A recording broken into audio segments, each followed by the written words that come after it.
আমি একজন রেমিটেন্স যোদ্ধা। আমি দেশের জন্য আজকে 8.5 বছর আমার একটাই সন্তান, আমার একটাই রাস্তায় কাঁদে দেওয়ার মতো আমার আর কেউ রইল না।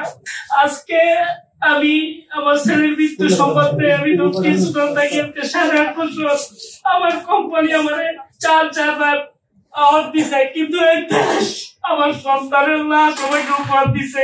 জামাতে আমাকে শনি একটা অনুষ্ঠান করছে, অনুষ্ঠান করে জামাতের লোকজন আমাকে বক্তব্য দিয়ে আমার হাতে 2 প্যাকেট বিরিয়ানি ধরাই দিছে, আমাকে টাকাটা দেয় নাই। আমি লোন পাইলে আমি বহুত আগে চলে যেতাম ভাই, আজকে আমার পাশে দাঁড়ানোর মতো কেউ নাই। আমি একজন রেমিটেন্স যোদ্ধা, আমি 8.5 বছর আজকে দক্ষিণ সুদানে থাকি। আমি গত 20 জুলাই আপনি জানেন প্রেসিডেন্ট সরকার নেট ইন্টারনেট ব্যবস্থা বন্ধ করে দিয়েছে। আমরা প্রবাসীরা খুবই কষ্ট দিয়েছিলাম, আমরা ফ্যামিলির সাথে যোগাযোগ করতে পারি নাই। 20 জুলাই রাত 10টা বাংলাদেশ টাইম রাত 10টা আমার এখানে টাইম 6টা আমি সংবাদ পাই আমার ছেলে জিসান মাথায় গুলি লাগছে, ঢাকা মেডিকেল আছে। এই সংবাদ পেয়ে আমি বাংলাদেশে $800, আপনারা জানেন টিকিট বাংলাদেশে এমন একটা অবস্থা, আপনি ইন্ডিয়াতে যাবেন $400 টিকিট, অথচ বাংলাদেশে আমি $800 টিকিট কেটে বাংলাদেশে আসছি। ওখানে যাওয়ার জন্য আমি এত কষ্ট দিয়েছি, আমার ভিসা শেষ হয়ে গেছে, আমি একটা ভিসা ধার দেনা করে করছি।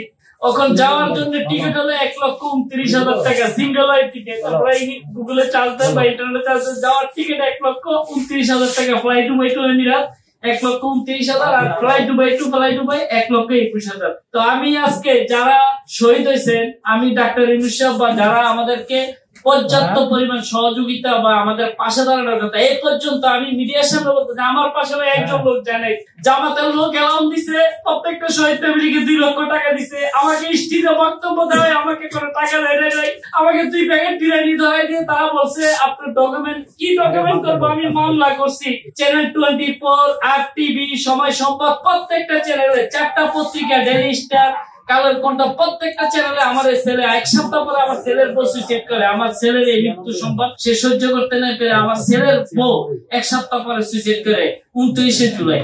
আজকে দেশ, আমি একজন রেমিটেন্স যোদ্ধা হিসেবে আজকে দেশের দায়িত্ব আমাকে বিদেশ পাঠানোর জন্য আমি দাঁড়া ঘুরছি। খুব সুন্দর ভাই আমাকে এখানে আনার সুযোগ করে দিয়েছে। আজকে আমার ফ্যামিলি, আমি এমন অবস্থায় হাতও পারতে পারি না ভাই, আমার সাহায্য করে অনেকজন ছাত্র সমন্বয়ক বা জামাত বলেন বা কোন রাজনৈতিক দল বলেন, আমাকে কেউ আমার বাসা যায় কোনো খোঁজ খবর নেই। জামাতে আমাকে শনি একটা অনুষ্ঠান করছে, অনুষ্ঠান করে জামাতের লোকজন আমাকে বক্তব্য দিয়ে আমার হাতে 2 প্যাকেট বিরিয়ানি ধরাই দিছে, আমাকে টাকাটা দেয় নাই। আমি তাদেরকে রিকোয়েস্ট করছি, তাদের যে কেন্দ্রীয় নেতারা বক্তব্য দিচ্ছে, আমি তাদেরকে রিকোয়েস্ট করছি ভাই আমি একজন রেমিটেন্স যোদ্ধা, আমি বাইরে চলে যাবো, যদি আমার কিছু অনুদান আপনারা দিচ্ছেন আমি বাইরে চলে গেলে আমার ফ্যামিলিটা দাঁড়াবো।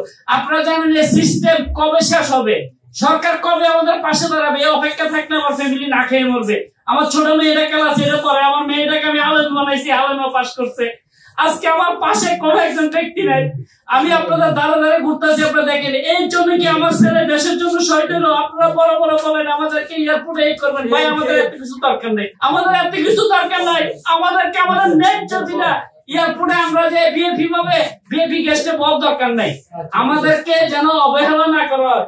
এই দেখেন এই যে বিষয়টা, আপনারা আমার সাথে আমি যে শুনে যাবো, আপনারা মিডিয়াতে আমার এই বিষয়টা দেখলে এভাবে ভিক্ষা মেরে হারাই দেয় কেন? আমাকে ওই দেশ বিষয় দিচ্ছে, আমি 8.5 বছর থাকি, আমার কাছে সম্পূর্ণ ডকুমেন্টস থাকা অবস্থা, আমার এই একটা পাসপোর্ট শেষ হচ্ছে, আরেকটা পাসপোর্ট আছে, এমনকি আমার কাছে ওই দেশের ড্রাইভিং লাইসেন্স আছে, কোম্পানির আইডি আছে। তারপরে এই বিষয়টা এয়ারপোর্টে কিছু স্টুডেন্ট কাছে চাকরি করে, তারা এটা ভিক্ষা মেরে ফেলা দেয়। এই বিষয়টা তো ওই দেশের গভর্নমেন্ট আমাকে দিয়েছে, আপনি কেন আমার বিষয়টা ভিক্ষা মেরে ফেলা দিবেন? বলতেছে আপনি ওইখানে যে কি করবেন? ভাই আমি $1,000 স্যালারি পাই, বাংলা টাকা পরে 1 লক্ষ। আমি এই দেশের জন্য দেখেন আমার কাছে ডকুমেন্ট আছে, এই $87,000 আমি এই 8.5 বছরে বাংলাদেশে পাঠাই। আমি $87,000 আমি বাংলাদেশে পাঠাই দিই, কিন্তু আজকে আমি প্রবাসী কল্যাণ ব্যাংকে গেছি, আমার পাসপোর্টের সাথে ভোটার আইডি কার্ডের সাথে একটু নাম বেশ কম, আমার লোনটা দেয় নাই। আমি লোন পাইলে আমি বহুত আগে চলে যেতাম ভাই, আজকে আমার পাশে দাঁড়ানোর মতো কেউ নাই। আমি একটু অনুরোধ করবো, আপনারা যারা প্রবাসী আজকে আমার অভিভাবক আছেন এখানে, যারা আমাদের জন্য যুদ্ধ করতেছেন, আপনাদের কাছে আমি একটু অনুরোধ করবো, এই যে জামাত বলেন যাই বলেন রাজনীতি, তারা তাদের লাশের রাজনীতি করে,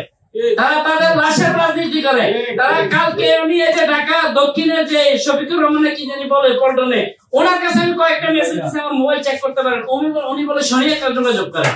আমি অনেক রিকোয়েস্ট করছি ভাই আমার খালি আপনি একটা টিকেটের ব্যবস্থা করে দেন, আমি চলে যাই, আপনি আমাকে ভাত দিতে হবে না, মাছ দিতে হবে না, আমি যে আমি কাম করে আমি টাকা পাঠাবো। আমার দেশ আমেরিকা হোক, আমার দেশ সিঙ্গাপুর হোক, ভাই $1000 বাংলা টাকা 1,20,000 টাকা। আমি আমার একটা জায়গা আছে, আপনারা জানেন আমি একটা জায়গা 2টা জায়গা রাখছি। আমার দেশে বন্যা, কুমিল্লা লাকসামে বন্যা, তার জন্য আমি করতে পারি না। আমি এখানে যারা আছেন আমার অভিভাবক হিসেবে বা আমাদের জন্য যারা যুদ্ধ করতেছেন লড়তেছেন সবার কাছে অনুরোধ করব, যদি পারেন আমাকে বিদেশের টিকিটের টাকাটা ব্যবস্থা করে দিলে আমি বিদেশ চলে যাবো, আমার ফ্যামিলিটা ঘুরে দাঁড়াবে। আমি চাই আমি বিদেশে যাই রেমিটেন্স পাঠাবো, আমার দেশের রেমিটেন্স শক্তিশালী হবে, আমার দেশ আমেরিকা সিঙ্গাপুরের মতো শক্তিশালী হবে।